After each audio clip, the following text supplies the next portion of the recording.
Hey everyone, welcome back to Sark Street. Thanks for swinging by.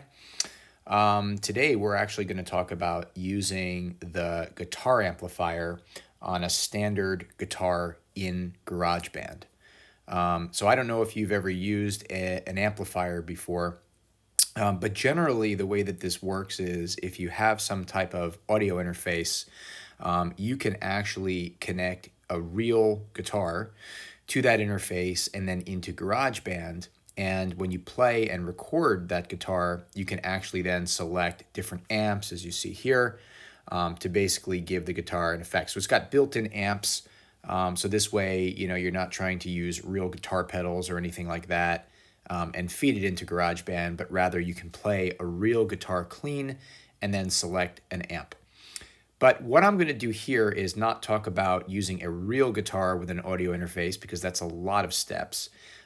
As you likely know, GarageBand has a multitude of guitars that you can select kind of right out of the box here. So you have acoustic, classic clean, hard rock, retro wah, and roots rock, all pretty good selections. They're not the best guitar sounds, but if you really want to spruce these up, you can actually use the amplifier in GarageBand to augment the sounds of these standard guitar settings. And I'm going to show you how to do that.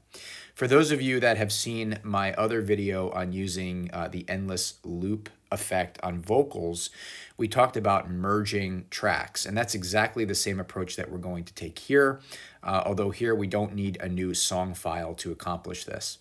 So the first thing that I want to do is actually just play you a part.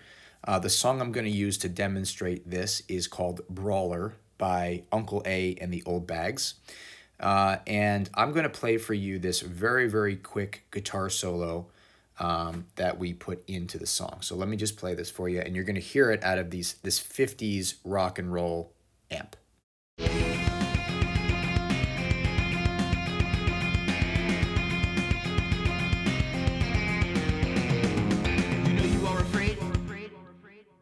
So that's the guitar solo through a 50s rock and roll amp. So how did I do this?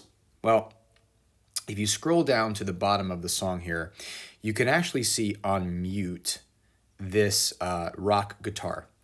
And I'm going to basically isolate that for a minute because what I want to show you here is that this is actually the source of that guitar solo. So before we brought in an amplifier or did anything fancy like that, we actually just created a guitar solo using standard GarageBand capabilities, right? So we selected this guitar and then we basically played the solo. We even went in here and kind of worked some of the notes to get exactly what we wanted.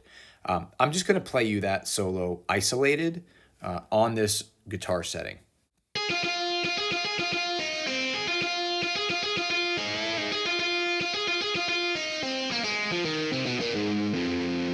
So that's it. But we say, hey, okay, well, let's spruce it up. This song is kind of a weird track. It's almost country punk rock, as we call it. So we wanted to give that guitar solo a twang, basically. And, we weren't super happy with just that clean rock guitar sound. We wanted to add a little bit of distortion and that kind of thing to it. So we wanted to use the amplifier. And how do we do that? Well, again, the merge feature is going to be our friend. And if you did see that other video on the endless echo, one of the things that I covered is when you use the merge function on a track, okay, the merge is basically going to kind of flatten or compress that audio, but you're going to lose the original track. So if I just click merge right now, I'm going to lose that original guitar part. All right, so I would recommend actually just creating a duplicate. You can copy and you can paste, okay? And this way, when you merge this track up here, you're not going to lose that original solo. Now, the other thing I want to say is GarageBand is smart enough to know that when you merge a track, it actually creates a backup file, a backup song file that includes that original track before you merged it, just in case you need to go back or you forgot to do what I just did and duplicate it. So that's great as well. In this particular case, I like to create that duplicate just so that I have it here in the song. I can mute it basically when I'm, finished with the song, but I have it here in case I need to go back and do anything with it. I don't necessarily have to go to a separate song file. So we have that here. I'm going to now go back to that original track, and I'm going to tap and click merge. Yes, my merge is selected here. This is the only track that I want to actually use the merge function on, and I'm going to, at the top right here, click merge. And now you're going to see that original guitar solo track is gone, and it's replaced with this speaker icon, and you can see the sound waves from that guitar part here. And we can check that just by clicking play.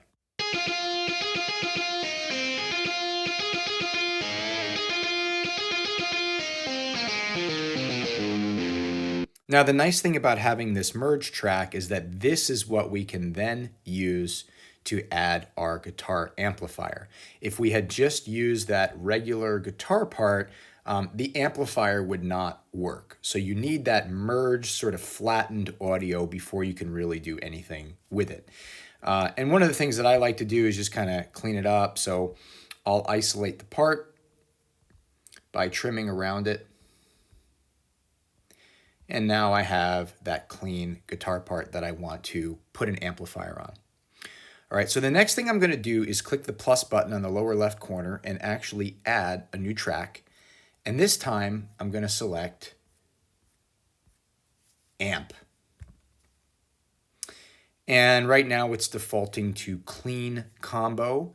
You can see, and I really encourage you to play around with this if you haven't already. There's just tons of amps that you can choose from. Not all of them sound super great. Some of them sound better with different GarageBand guitar selections, but you have, kind of an A through Z list of options under the clean setting. You have crunchy, distorted, and even process. So you can do some pretty wild stuff. And then when you start adding in echo and reverb and all those things, you can get pretty crazy. So in this particular case, I'm just going to pick, let's say, the original amp that we used for the song, 50s rock and roll. So there's my 50s rock and roll amp. You can see on the top left, it defaults to guitar. That's what we want to use right now. It's not a bass part. But what's interesting is you can see in this amp visual that you can actually play around with these knobs: gain, bass, mids, treble, level, depth, speed. There's a lot you can do here, and I do encourage you to sort of play around with it. One thing I can say, at least my own observation or preference, I kind of like the default settings. I feel that once you start to mess around with these dials, it never really sounds all that great. And I like to keep it simple, wherever I have an opportunity. So I'm going to go with just the standard setting. Again, if you want to mess around with that, you certainly can. And then I'm going to go back to my track view. So now you can see I have this 50s rock and roll amp track added to my song. And basically, it is as simple as taking this merged audio and dragging it to my amp track. So let's play that, see how it sounds.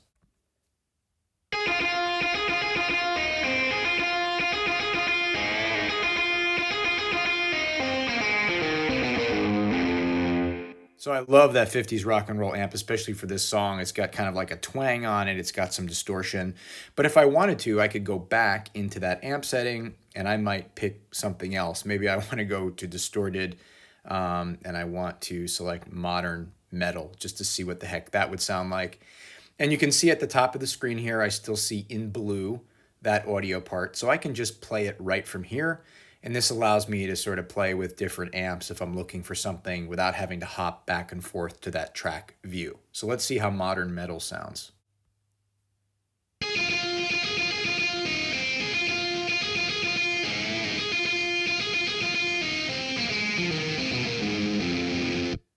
Pretty cool. Some distortion on there. It does sound similar to the original rock guitar option, which is maybe a little bit more distortion. And then you can get really crazy if I put something on here like dreamy texture.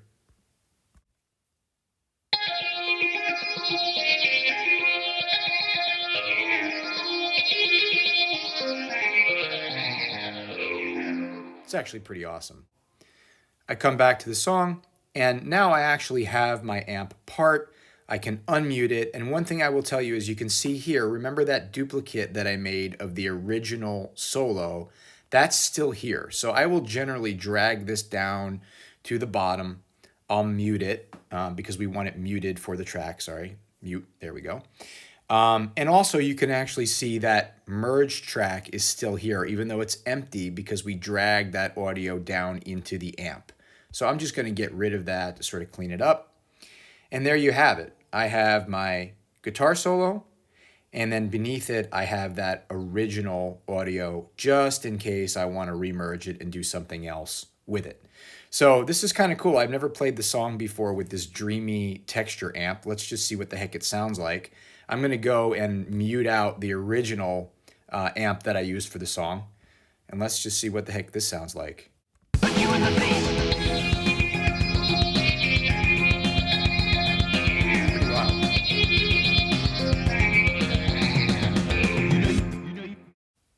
So there you have it. That's how you use the amp option on a standard guitar in GarageBand. Maybe we'll do another video in the future, show you how to plug a real guitar into GarageBand using an audio interface. And then again, you can use those amps. But I just love this. I think it's really cool. One thing I will tell you, and maybe we'll do another video for this, you can actually use these amps on a lot of things, including vocals, which is pretty funky. And it's a very similar approach. You have your original vocal track, you merge it, and then you drag it into that amp. So there's a lot you can do with amps, but the key is going to be having that merged track, that merged audio first, and then you can play around with it. Thanks for watching. If you have other recommendations or you found better ways of doing this, I definitely want to hear about it in the comments. I'm still learning as I go as well. Be sure to subscribe to our channel. Please do hit that like button if you enjoyed this video, and look forward to talking to you all again soon. Thanks.